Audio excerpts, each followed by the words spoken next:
भाजपा विधायक डॉक्टर जनक राज ने पांगी घाटी की जमीनी समस्याओं को लेकर सरकार का ध्यान आकर्षित करने के उद्देश्य से आज शिमला में प्रेस वार्ता का आयोजन किया। इस दौरान उन्होंने अपने विधानसभा क्षेत्र की गंभीर समस्याओं को विस्तार से मीडिया के समक्ष रखा और मुख्यमंत्री सुखविंदर सिंह सुक्खू से तत्काल हस्तक्षेप की अपील की। डॉक्टर जनक राज ने बताया कि पांगी जैसे दुर्गम और सबसे बड़ी विधानसभा क्षेत्र में आज भी पीने की पानी की आपूर्ति बिना किसी जांच के सीधे घरों में की जा रही है, जो कि स्वास्थ्य के लिए गंभीर खतरा बन चुकी है। उन्होंने कहा कि यह एक बड़ी प्रशासनिक चूक है और इस पर जल्द से जल्द कार्यवाही होनी चाहिए, लेकिन इसके बावजूद पांगी के लोगों को बुनियादी स्वास्थ्य सेवाओं, स्वच्छ जल, सड़क और संचार जैसी मूलभूत सुविधाओं की भारी कमी का सामना करना पड़ रहा है। घाटी जो अभी भी विकास से बहुत दूर है, वहाँ की यथास्थिति अगर हम बयान करें, कुछ बिंदु आपके माध्यम से प्रदेश सरकार तक पहुँचाना चाहता हूँ। पिछले एक हफ्ते से मैं पांगी के प्रवास पे था और मुझे बहुत दुख भी हुआ पांगी की यथास्थिति को देखकर।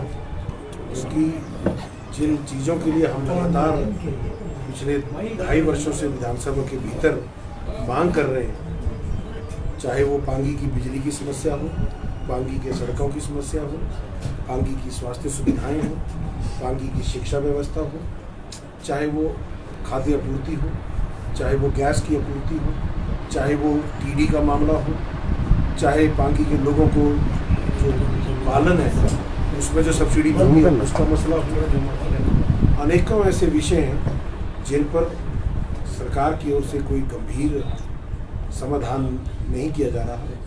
और मुझे दुख और भी इस बात का लगता है कि इस वर्ष का राज्य स्तरीय हिमाचल दिवस पांगी घाटी में मनाया गया। केवल सरकार ने एक शिष्टाचार वाला कार्यक्रम किया, परंतु पांगी की किसी भी समस्या का कोई समाधान नहीं हुआ। सर्दियों के महीने में कुमार पंचायत में एक भारी हिमस्खलन की वजह से अनेकों लोगों के घरों को नुकसान पहुंचा। मैं व्यक्तिगत तौर पर उन सभी लोगों के घरों में जाकर उनसे मिल के आया।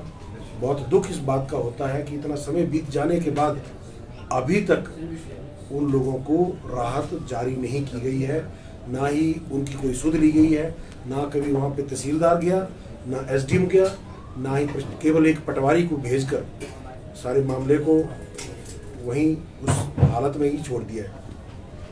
पूरे पांगी क्षेत्र में विद्यालयों का बहुत बुरा हाल है।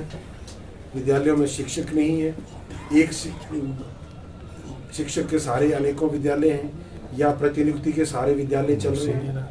पांगी से आने वाली सुराल शिमला बस, जिस बस में अक्सर पांगी के लोग चढ़ते हैं और उन्हें पहले केलांग ले लाया जाता है, फिर कुल्लू में बस बदल दी जाती है और उन्हें बस में फिर आगे शिमला खड़े होकर आना पड़ता है।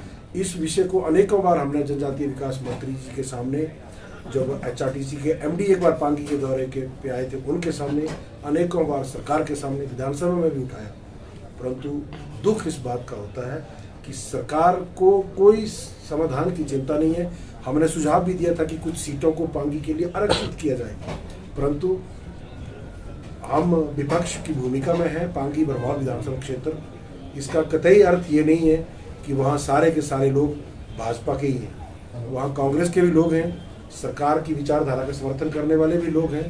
तो मेरा सरकार से विशेष आग्रह रहेगा कि हमारे साथ जो भी समस्या हो उसके लिए मेरे विधानसभा क्षेत्र के लोगों को सरकार यूं सजा ना दें। अस्पतालों में बहुत बुरी हालत है। महिलाएं गर्भावस्था में अपना अल्ट्रासाउंड करवाने के लिए या तो जम्मू जाना पड़ता है उनको, या कुल्लू आना पड़ता है।